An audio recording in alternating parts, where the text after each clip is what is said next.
Hey, what's up, everyone? This is Zach here. And if you've seen episode 5 of Walking Dead World Beyond, you know things are starting to kind of get where we want them. So, spoiler warning, if you haven't seen episode 5, we're going to be taking a look at the promo trailer for episode 6 titled Who Are You, which I feel like is a fitting title, so we'll get into that in a minute. And just a reminder, I'm trying to get to 100 subscribers, so if you guys like Walking Dead content, be sure to subscribe to the channel because there's plenty of videos coming out for the foreseeable future with all this kind of going on in the Walking Dead universe right now. And yeah, so if anything, let's get right into it. One thing, if you've seen the end of last episode with the post-credit scene, you know that Jadis is returning, and this promo really hypes up the fact that she's back. And let's kind of jump into it. Oh shit! Yeah, so apparently these guys might know each other, and Will's planning to jump in or break into the CRM to get these guys out. Which yeah, there's a lot, there's so much going on in this trailer, but don't worry, I got some stuff written down. We'll take a look. Power out, no joke. All right, so let's go back. Catch this. Okay, wait. All right, so what's funny about her, like, we've known each other for too long for you not to call me by my first name. Well, we know in the junkyard she had a fake name of Jadis. Or I don't know if it was fake, but I mean maybe it was her nickname that she liked to go by younger. But either way, she went by Jadis. And then it was later revealed that her name was Anne when she was in, and then she lived in Alexandria. I don't know, give or take 9 months, maybe add a little bit, take a little off. I'm not 100% sure. It was during that initial time jump after the all out war with Negan, and that before Rick passed, obviously she's the one that took Rick. Or not passed. I misspoke there, but you guys know what I'm saying. Um, but what's really crazy? So we got Jadis and if you listen, Huck calls her Warrant Officer Stokes. Now, what's really crazy about this? I only knew this really from the comic, but I looked it up to make sure, like, because I was curious the if it translated to the show. Gabriel's last name is Stokes. She had a relationship with Gabriel right before she left Alexandria. I don't think they got married or anything. I just think it's a little tidbit that they sprinkled in. Maybe she's faking her last name. I don't know.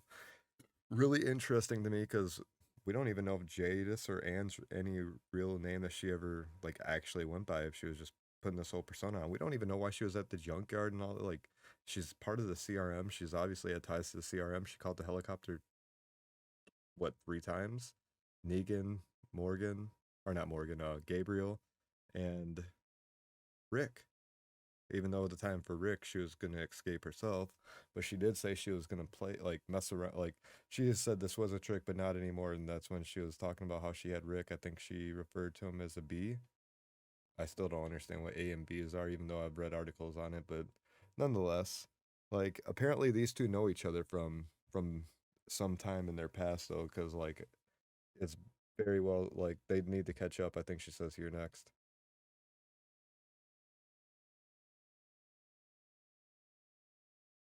So what we do know is Elizabeth is gone at the CR right now, and Jadis is here to fill the role. We don't know how permanent. We don't know.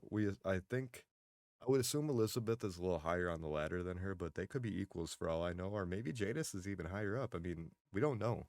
This is kind of crazy for her to be back. We know that she knows what's going on as far as that secret testing that's involving Lila, because the post credit scene from last one. And now what I think is really interesting is Will also planning on getting into the CRM when he should honestly stay the fuck away.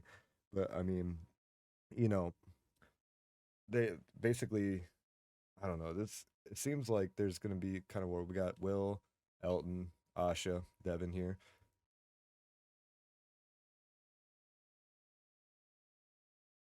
Wait a second. Was that Percy?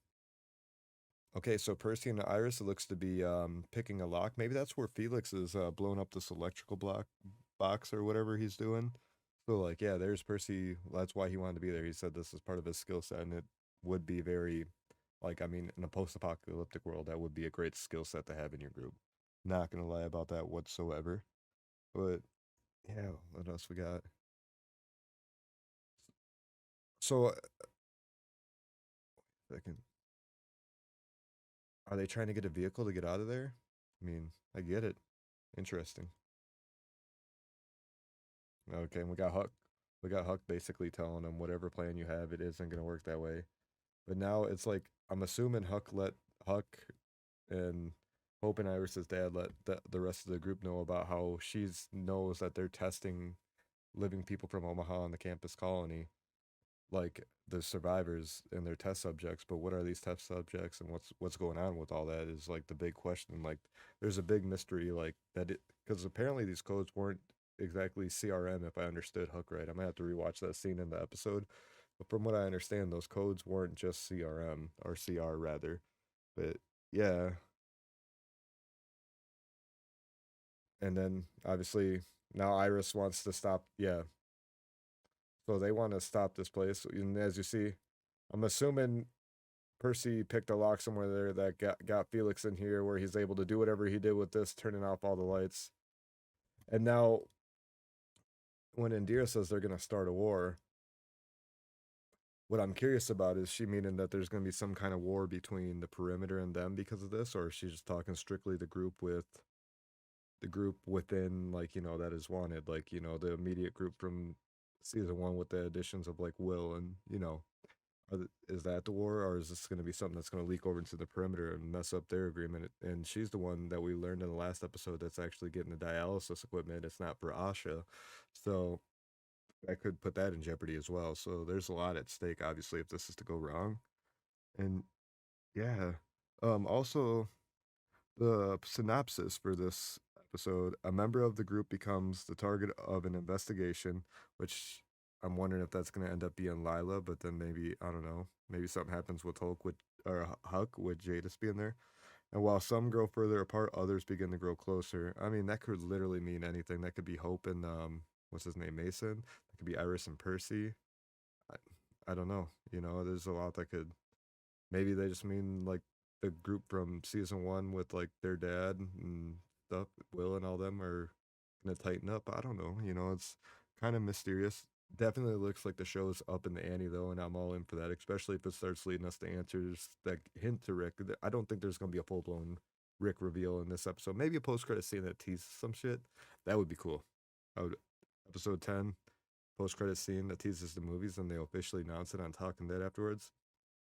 That would be pretty hype. Not gonna lie. I don't know if that's gonna happen, but that would be really hype.